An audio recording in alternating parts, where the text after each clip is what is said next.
One day, Susan came home late again, and I asked her why she was late. She sighed, dropped her bag on the table, and mumbled something about a long meeting at work. I wanted to believe her. I really did. But this was the third time this week, and I couldn't ignore the nagging feeling in my gut. Something was off. Susan and I had been married for 6 years. Our relationship wasn't perfect, but we always had open communication, or at least we used to. Lately, she had become distant, distracted, always checking her phone with a small smile. She was more protective of her phone now, tilting the screen away whenever I walked by. I noticed, but I didn't want to jump to conclusions. Then, I started noticing something else. Our neighbor, Daniel. Daniel had moved into the apartment next door a few months ago. He was friendly, always quick to offer a helping hand, always around when Susan needed something. At first, I thought nothing of it. But then, I began to see the way he looked at her. The lingering stares, the little jokes that made her laugh just a little too hard. I told myself I was being paranoid. But paranoia turned into suspicion the day I came home early from work. Susan wasn't expecting me. As I entered the living room, I saw her standing by the window, her phone in her hand, giggling. I walked closer, and before she noticed me, I saw the name on the screen, Daniel. A sharp pang shot through my chest. She flinched when she noticed me, quickly locking her phone. "Who was that?" I asked, trying to sound casual. She hesitated just for a second, but I caught it. "Oh, just a friend from work." A friend from work? But I had just seen the name. That night I couldn't sleep. My mind raced with possibilities. Was she cheating? Was I imagining things? I needed proof. The next day, I left for work as usual but returned home an hour later. I parked my car down the street and walked back quietly. As I approached our apartment, I saw him, Daniel, standing at our doorstep, knocking. My heart pounded. I stayed hidden, watching. Susan opened the door, and to my shock, she smiled. Not just any smile. A soft, warm smile, the kind she used to give me. I felt my blood boil. Then I heard her say, "You shouldn't be here right now." Right now? What did that mean? Daniel stepped closer. "I just wanted to see you. You know how I feel, Susan." I clenched my fists. My worst fear was coming true. What happened next, I never expected. Susan sighed. "Daniel, I told you. I love my husband. This has to stop." I froze. Daniel shook his head. "But you deserve better. He doesn't see you the way I do." That was it. I stepped out from my hiding place. "Susan." My voice was calm, but inside, I was raging. Her eyes widened. "James, what are you doing here?" "I think the real question is, what is he doing here?" I glared at Daniel, who looked like he had just seen a ghost. There was a long, tense silence. Then Susan turned to him. "Leave. Now." Daniel hesitated, then walked away without another word. I looked at my wife. "Susan, what's going on?" She took a deep breath. "I should have told you earlier. Daniel has been saying things. I didn't want to make a big deal out of it." "A big deal?" "He was at our house." She sighed. "I thought if I ignored him, he'd stop." I ran a hand through my hair. "Susan, if another man is openly pursuing you, I need to know. We're in this together." She nodded, stepping closer. "I love you, James. Only you." I studied her face, searching for any doubt, but all I saw was sincerity. Maybe I had been paranoid. Maybe I should have trusted her more. But one thing was certain, Daniel needed to stay away from my wife.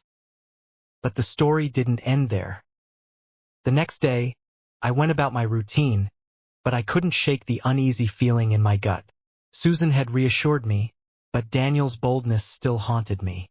A man who could show up at my doorstep, confessing feelings for my wife, wouldn't just give up overnight. So I decided to test something. That evening, I pretended to leave for work late. I got in my car, drove down the street, and parked where I had a clear view of my house. Minutes passed, then an hour. And then there he was. Daniel walked up to my house again, looking around as if checking if the coast was clear. He hesitated for a moment, then reached into his pocket and pulled out a small box. I had seen enough. I got out of my car and stormed toward him. "Daniel," I called. He froze, his face pale. "What the hell do you think you're doing?" My voice was low but filled with anger. I wanted to talk to Susan," he stammered. "You don't get to just talk to my wife," I snapped. "You've crossed a line. Stay away from her. Stay away from us." His jaw clenched. "She deserves better, James. And deep down, you know it." That was it. I had enough. I stepped forward, getting in his face. "If I ever catch you near my wife again, we're going to have a serious problem. Do you understand me?" Daniel glared at me, but he must have seen the fire in my eyes because he turned around and walked away. I waited until he was out of sight before heading inside. Susan was in the kitchen, and when she saw my expression, she set down the glass she was holding. "James? What happened?" I exhaled and ran a hand through my hair. "He came back." Her face darkened. "What? After everything?" I nodded. "He was outside with some stupid box. I warned him to stay away." She walked over and wrapped her arms around me. "I'm sorry, James. I should have been more upfront about everything." I held her tightly. "We'll handle this together. But if he ever comes near you again, I won't be so nice." She pulled back slightly and smiled. "You're kind of scary when you're protective." I smirked. "Only when someone threatens what's mine." From that day on, Daniel kept his distance. For a while, things were quiet.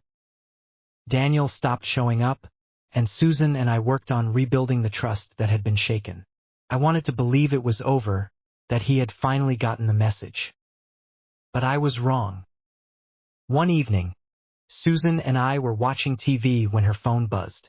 She glanced at it, and I saw her face tighten. I leaned over. "Who is it?" She hesitated for a second before turning the screen toward me.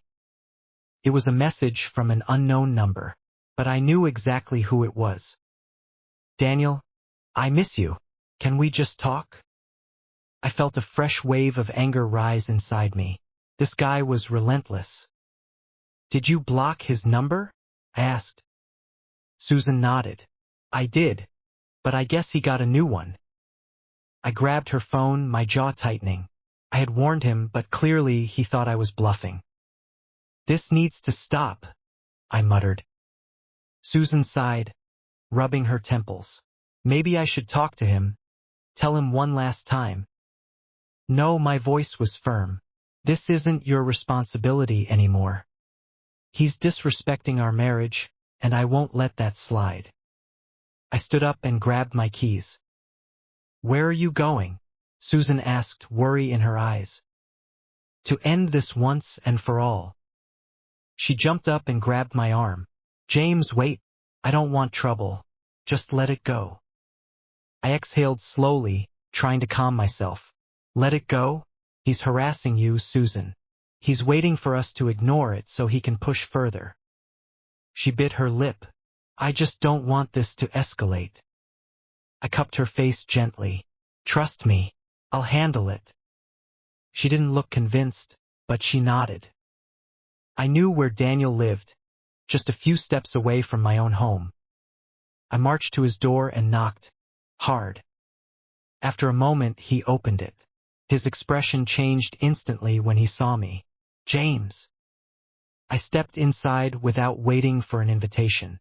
He took a step back, clearly surprised by my boldness. "I told you to stay away from my wife," I said, my voice low and controlled. "But you don't seem to understand simple instructions." Daniel smirked. "She's a grown woman, James. Maybe she doesn't want me to stay away." That was it. I grabbed him by the collar and shoved him against the wall. You think this is funny? I growled. You're messing with my family. Do you really want to see what happens next? His eyes flickered with fear for a split second before he chuckled. Relax, man. I just wanted to talk to her. I tightened my grip. She doesn't want to talk to you. She loves me, not you. So this is your last warning. Stay away, or you'll regret it. Daniel swallowed hard. All right, man. I get it. I held my glare a moment longer before releasing him. He straightened his shirt, trying to regain his confidence, but I could see the nervousness in his eyes. Without another word, I turned and left. As I walked back home, my heart was still pounding, but I knew one thing for sure: Daniel was done playing games. The next day, Susan and I were having breakfast when we heard a knock at the door. I opened it and my stomach dropped. 2 police officers stood there. Mr. James Carter? One of them asked. I nodded. Yes. The officer exchanged a glance with his partner. We received a complaint about a physical altercation involving you and your neighbor, Daniel Morris. He's filed a report for assault. Susan gasped behind me. I clenched my jaw. That snake. I didn't assault him, I said, keeping my voice steady. I warned him to leave my wife alone. The officer nodded. Regardless, we need you to come with us for questioning. I felt Susan's hand grab my arm. James. I turned to her and gave a reassuring nod before stepping outside. After an hour of questioning, they let me go with a warning, but the officer advised me to keep my distance from Daniel. This guy is trying to provoke you, he said. Don't give him what he wants. I knew the officer was right. Daniel wanted to make me look like the bad guy, but I wasn't going to let him win. When I got home, Susan ran into my arms. Are you okay? I kissed her forehead. I'm fine, but this isn't over. She looked at me worried. James, please, no more confrontations. We'll handle this the right way. I sighed. Yeah, the right way. Instead of going after Daniel, I decided to hit him where it hurt. I started gathering evidence. His messages, the unwanted visits, Susan's statements about his harassment. Then I went to the police first. This time it was him who got the warning. I also had a little chat with our landlord.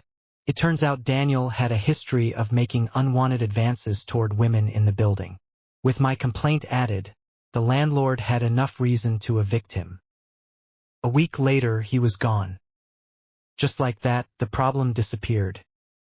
Susan and I finally had peace again. One night, as we sat on the balcony, she looked at me and smiled. You really fought for me. I took her hand. I'll always fight for you. She leaned her head on my shoulder. I love you, James. I kissed her hair. I love you too. And just like that, we closed the chapter on Daniel. But one thing was certain, I would never let another man think he had a chance with my wife again.